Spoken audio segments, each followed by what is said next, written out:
Welcome back to Trutalk, a companion podcast about The Truman Show, created by me, Christopher Bingham. This is episode 4, where we're going to be going on a bit of a deep dive into a lot of the principal characters, their motivations, their backstories, and also kind of having a bit of fun speculating about things behind the scenes. I love talking about this stuff. I love these characters. And I think that there's so much interesting kind of speculation to be had about the characters in The Truman Show. So, an audit of the characters, their allegiances, their motivations. Are they good? Are they evil? After dozens of viewings, I have some opinions on this that may seem controversial. It isn't a matter of it influencing my life. It is my life. Assuming we take the stance that the conceit of The Truman Show is fundamentally immoral, adopting a child and making them the star of a reality show for 30 years without telling them, then everyone is complicit in some way. I find it really interesting to consider their motivations, their experiences with the show before and after the events of the film, and the difference in perspectives they might have depending on the role they play. Let's start with the lesser characters. Most of these guys are played as just doing a job. Paul Giamatti and Adam Tomei, both billed as control room director, seem to treat working on The Truman Show like any other job. They pull long hours, they goof off, they order pizza. And back to medium. And wide. In one noble moment in the climax, Giamatti's character refuses an order from Christof, which he believes will kill Truman. He seems to genuinely fear for Truman's safety, but otherwise, we're not given much evidence that he really cares for Truman or even has a particular affinity for the work. The network executives, played by Philip Baker Hall and John Plachette, don't get much screen time and primarily seem to be interested in ratings and publicity. Their concern in the final moments of the film revolve around the potential damage of airing a man's death on television. In what I think is a really fantastic exchange, one of them says, "We can't let him die in front of a live audience. He was born in front of a live audience." Most other minor characters are shown to be fairly neutral, with a few exceptions. The news vendor, the twins Ron and Don, who are actually played by real-life twins Ron and Don Taylor. Second assistant director Don, and second assistant director Ron. They kind of seem to have a quite a militant view on things. That they're cold, they're detached. It's a job. They are there to kind of guide and protect Truman, but they don't seem to be particularly emotionally invested. Truman's neighbors, most of the other extras, they just seem to be happy participants in the conspiracy. They range from cold, like the twins, to comedically oblivious, like the travel agent. They watch Truman, they keep the secret, and they collect their paycheck. In a tiny background detail during the interview scene, on a wall in Sylvia's apartment, we can see candid photos of some of the cast off-set. Next to them are notes. Coffee vendor, 3 attempts, no, maybe. Jogger, and then in quotations, no way. News vendor, and then it says, he'll think about it. And then next to a picture of Marlon, it says, unable to get near Marlon, prime, in red ink. This seems to indicate that Sylvia or other members of the Free Truman movement are trying to contact these people when they're not on set and recruit them to their cause to maybe help them get people in or help them contact Truman in some way. Most of them don't seem willing to do so. But they also give us a tiny little extra bit of insight into how some of the characters feel about the situation, particularly the news vendor. If it says he'll think about it, then maybe that suggests to us that the guy playing the news vendor has maybe a little bit of guilt over the situation. That'd be all for you, Truman? That's the whole kit and caboodle. We also see other actors in Sea Haven expressing care or sympathy for him. For example, the bus driver, who is really clearly upset when he has to brake the bus and stop Truman from leaving. But the most interesting emotional drama naturally involves the core characters and those closest to Truman. Truman himself, Meryl, Marlon, his mother, his father, Sylvia, and Christof. This is where a lot of fun and revealing arguments can be had about the different characters, their dynamics, their relationship to Truman, their motivations. And as well, we can kind of speculate about events before and after the timeline. And there are supporting pieces of media like Trutalk or deleted scenes that give us a little extra insight if we want to go there.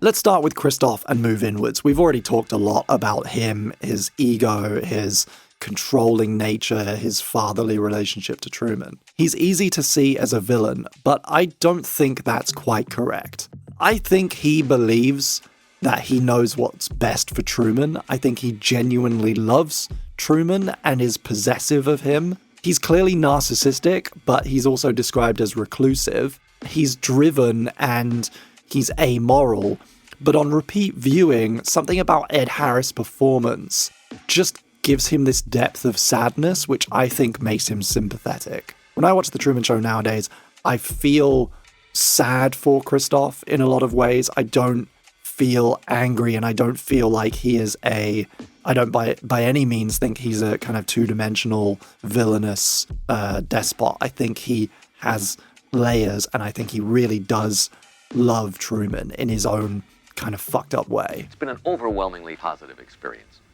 Yes, for Truman and for the viewing public. Truman's father. Now, Truman's father is kind of difficult to tease out because there's not much to say during his absence. Like, a lot of Truman's father's impact, as we've talked about, is because of the fact that he was killed off and wasn't present for most of Truman's life. In flashbacks, he seems to genuinely look after Truman, and they at least have constructed the image of a caring deceased father. We see this indicated with the photographs and these positive memories and how it's reinforced by his mother. His reappearance on the streets of Sea Haven is left a little ambiguous. He appears dressed as a beggar before being snatched and forced onto a bus. In the interview scene, it's described as a former cast member breaking onto the set.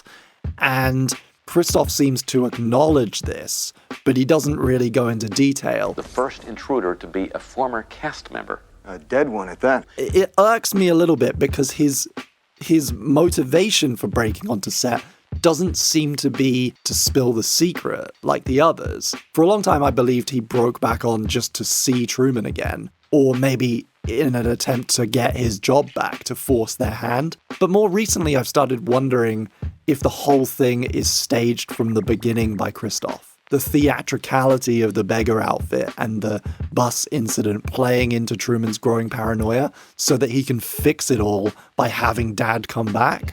It's plausible. It's also worth noting that in the most important deleted scene, the staff meeting, the dad comes across as pretty dumb.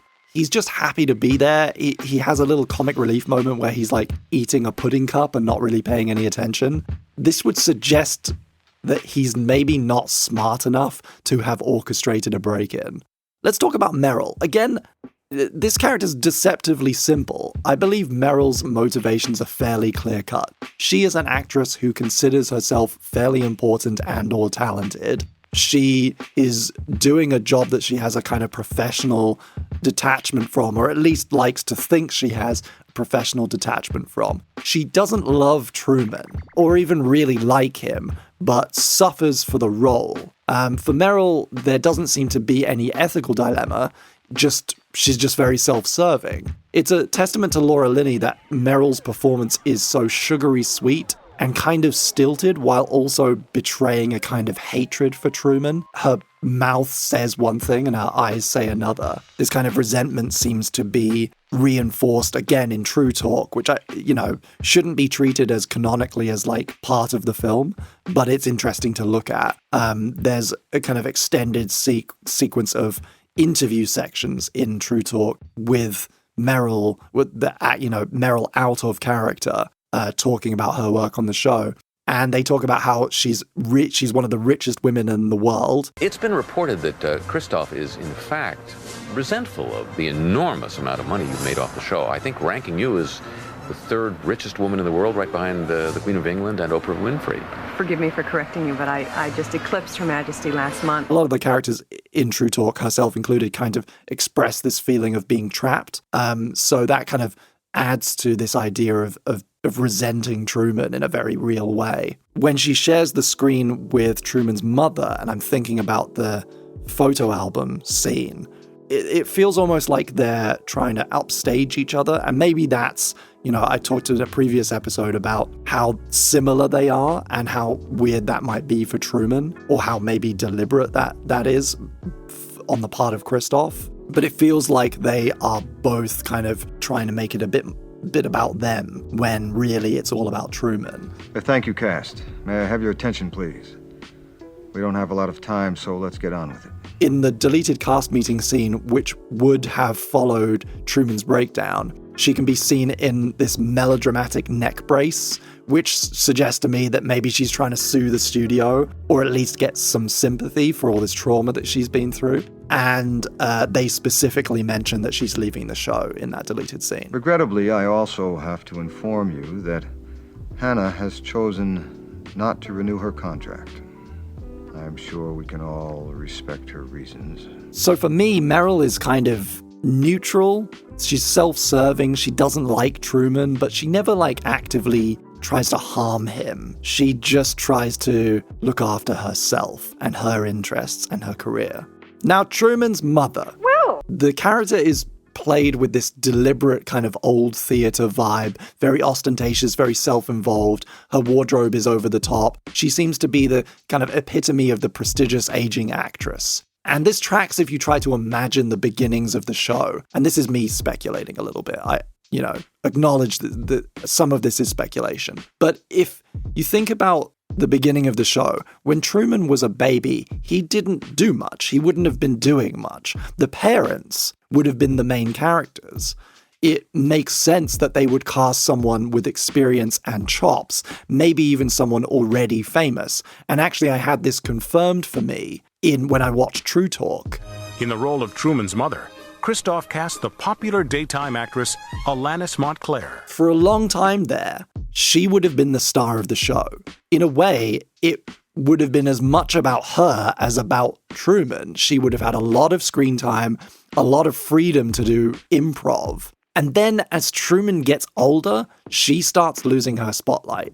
It's easy to imagine her trying to manufacture ways to get on camera, inviting herself over, making a fuss over him or scolding him. Compounding this, of course, is the more common and recognizable concept of a son simply outgrowing his mother. You've got this terrible cocktail of emotions between being upstaged, being unknowingly upstaged by your son, losing your spotlight, feeling like you're losing your fame, your credibility, feeling like you're being upstaged by this, charlatan, right? Who is your son, who has never he'd never trained how to act, is upstaging you and becoming the center of attention after years of you having the spotlight. And just as a motherly figure, although I don't think there's much evidence to suggest she really cares for him, but as a motherly figure, also just feeling that you are no longer needed in your child's life, right? She's experienced both of these things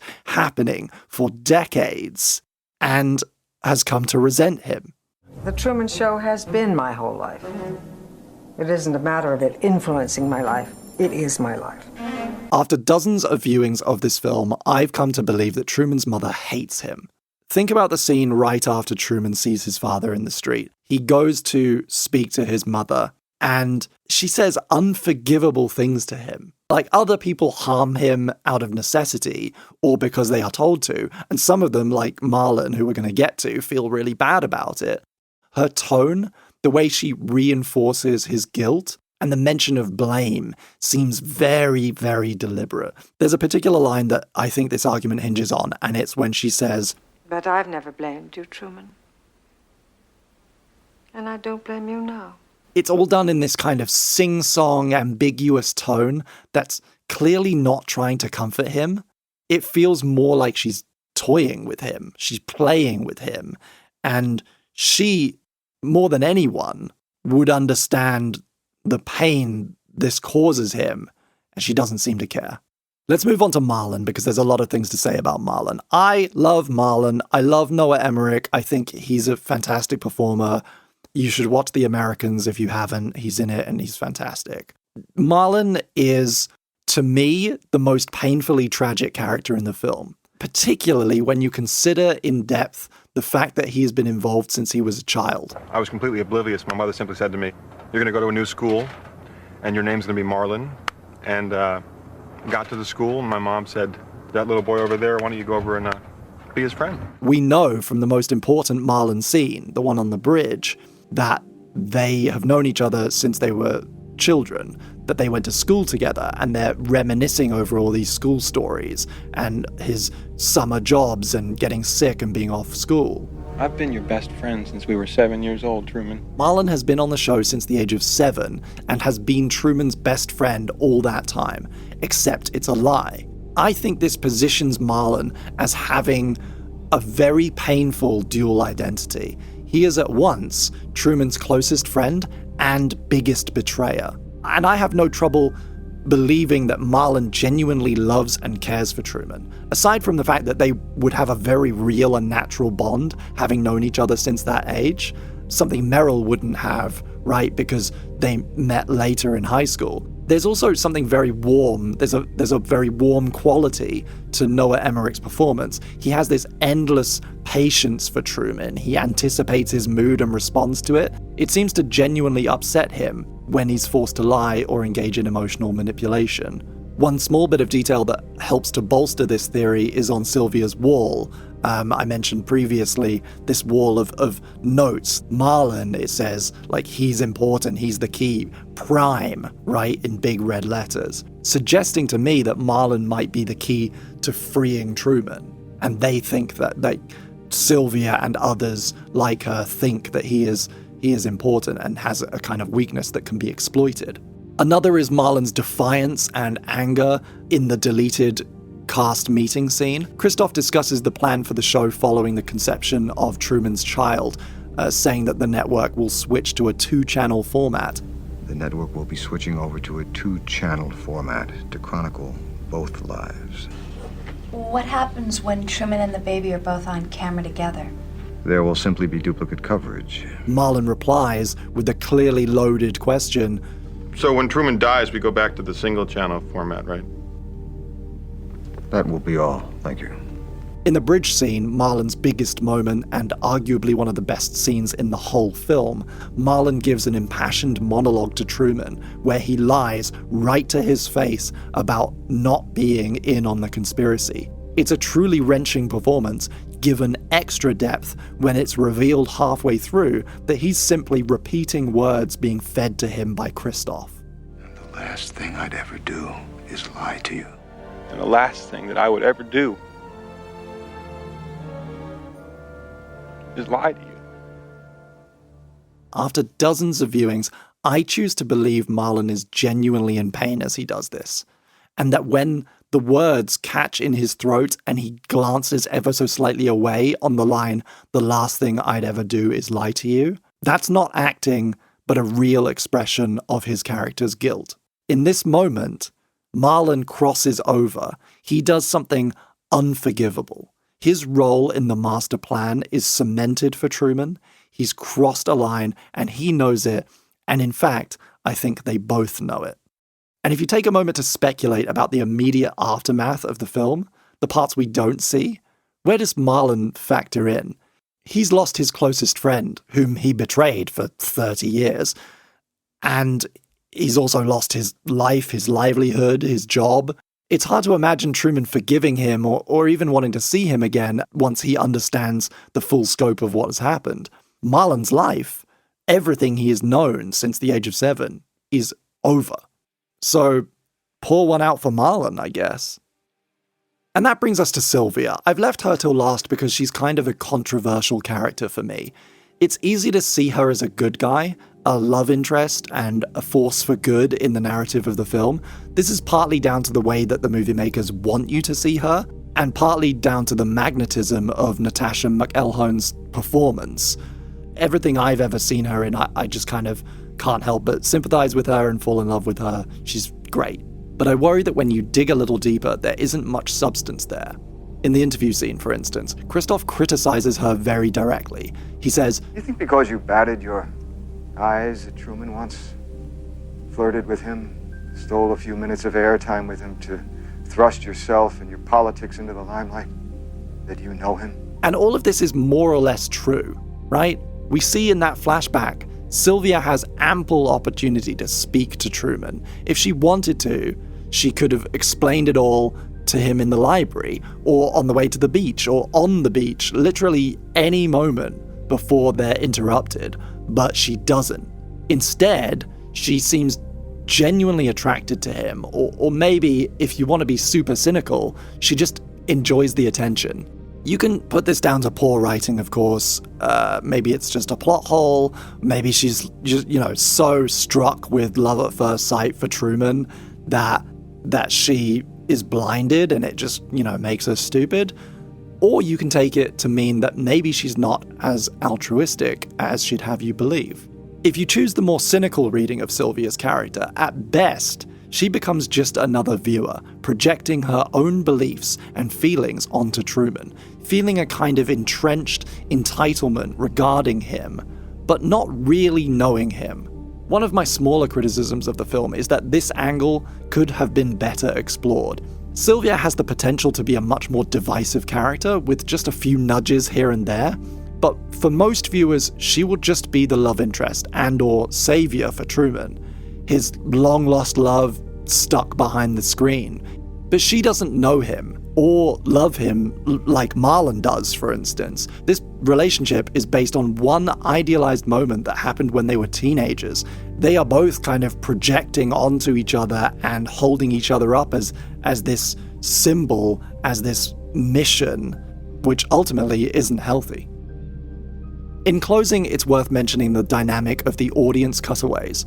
Everyone we see is a fan of Truman. They love him and are hooked on every moment. The part where the bathtub guy screams, "You can do it, hold on," never fails to make me laugh. And yet theirs is a fleeting, passive, and one-sided relationship. One particular detail has always given me a lot to think about. In the climax of the film, they cheer him on, even though they know it means the show will end. Right? They want him to succeed, even though they know that means the end of the Truman Show, that they will lose this thing that they love. On some level, they want him to escape.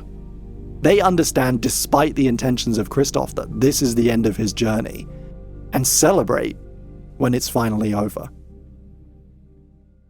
Thank you for listening to Trutalk. In the next episode, we're going to talk extensively about the mystery kind of detective elements of the film. What does Truman know? When does he know it? What ticks him off about his situation? When and how do the other characters let loose the great secret of Truman's life?